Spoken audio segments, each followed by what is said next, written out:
Assalamualaikum warahmatullahi wabarakatuh. Selamat datang kembali di channel Tani Sulur TV, channel yang lebih spesifik membahas tentang tanaman sulur. Pada kesempatan kali ini saya berada di lahan tanaman gambas yang saat ini sudah petik 2 kali juga. Dan hal menarik yang akan kita bahas pada kesempatan kali ini adalah memahami hama penyakit tentang tanaman gambas. Perlu diketahui, tanaman gambas merupakan tanaman yang mempunyai batang yang lunak. Maka dari itu kita akan nanti bahas dari penanaman hingga nanti panen seperti saat ini. Berkaitan dengan hama, kalau kita lihat pertama yaitu setelah tanam, karena batang lunak rata-rata itu kadang sering dipotongi oleh siput atau respo. Itu merupakan hama awal dari sebuah pertumbuhan tanaman oyong atau tanaman sulur yang lainnya. Itu yang pertama dari awal. Untuk selanjutnya tanaman juga bertumbuh dengan lebih besar lagi, dan itu muncul berkaitan hama, yaitu kebanyakan kalau tanaman sulur itu seperti kutu-kutuan, seperti kunang-kunang, sebagian kutu daun.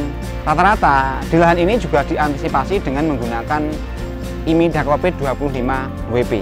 Untuk lahan ini menggunakan insek yaitu sikat 25 WP dengan konsentrasi dosis rata-rata di sini menggunakan 0,5 gram per tangki per liter air. Itu rata-rata nanti di tempat teman-teman semuanya bisa menyesuaikan merek yang ada di daerah teman-teman semuanya. Karena apa, kita nanti lebih condong memahami bahan aktif yang dipergunakan. Dari bahan tersebut memang nanti itu akan mengantisipasi atau membasmi serangan yang tadi kita sampaikan. Dan memang kita sebagai petani pun juga bisa menyesuaikan insek yang kita gunakan berkait dengan apa hama yang menyerang tanaman tersebut. Untuk yang lain, kalau bicara dengan ulat atau yang lain juga kita juga ini melihat kondisi. Untuk berkaitan dengan hama yang lain yaitu ulat. Ulat itu bisa menyerang daun ataupun kalau nanti dibiarkan bisa menyerang buah juga. Maka itu perlu diantisipasi sesuai dengan musimnya. Dikala belum begitu banyak ulatnya, masih stadium awal, bisa menggunakan bahan aktif metomil. Tetapi kalau nanti sudah agak banyak ataupun sudah kelasnya lebih tinggi lagi, nanti rata-rata bisa menggunakan bahan aktif yaitu imamectin benzoat. Itu adalah berkaitan dengan penanganan terhadap serangan ulat. Itu kita bicara tentang hama. Tadi kita sampaikan yaitu ada respo di awal, kita bicara berkaitan kedua yaitu tadi berkaitan dengan kutu-kutuan, dengan imidacloprid, dan tadi kita untuk yang ketiga kalau jenis-jenis ulat kita bisa menyesuaikan umur tanaman dan serangan yang menyerang pada tanaman yang kita tanam. Untuk penyakit bisa diketahui bersama, memang tanaman sulur atau daun lebar itu memang rentan terhadap serangan apa? Serangan jamur.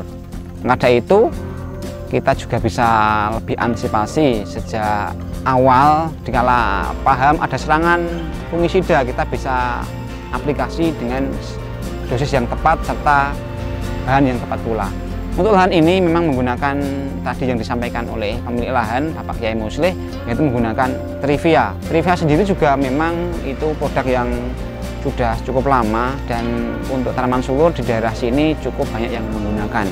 Itu nanti sebagai rekomendasi juga dikala teman-teman semuanya akan bercocok tanam terhadap serangan yang berkaitan dengan tanaman yang Anda tanam. Ini seperti itu. Selain hama dan penyakit, memang di tanaman sulur seperti oyong ini juga kadang timun ataupun pare ataupun melon itu juga rentan terhadap serangan virus. Dengan terkena serangan virus itu daun menjadi semakin mengecil, bahkan itu mengkerdil. Maka itu kita nanti sebagai petani bisa memahami hal tersebut. Karena apa? Serangan virus itu yang diserang adalah selnya. Dengan selnya itu mati, itu juga tanaman juga tidak bisa tumbuh. Maka ada itu perlu diaplikasi yaitu unsur mikro untuk apa? Untuk tujuan yaitu dengan meregenerasi sel tanaman tersebut.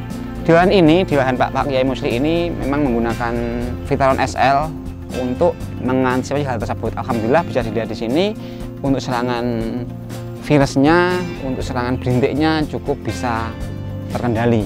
Nah, itu merupakan bagian dari antisipasi sejak dini. Maka dari itu nanti sebagai acuan buat sahabat semuanya, pentingnya unsur mikro untuk perawatan atau bagaimana untuk menanggulangi dikala udah terkena gejala serangan virus di tanaman oyong ini. Oke sahabat tani semuanya, kesimpulan yang bisa kita sampaikan pada kesempatan kali ini adalah ada 3 hal.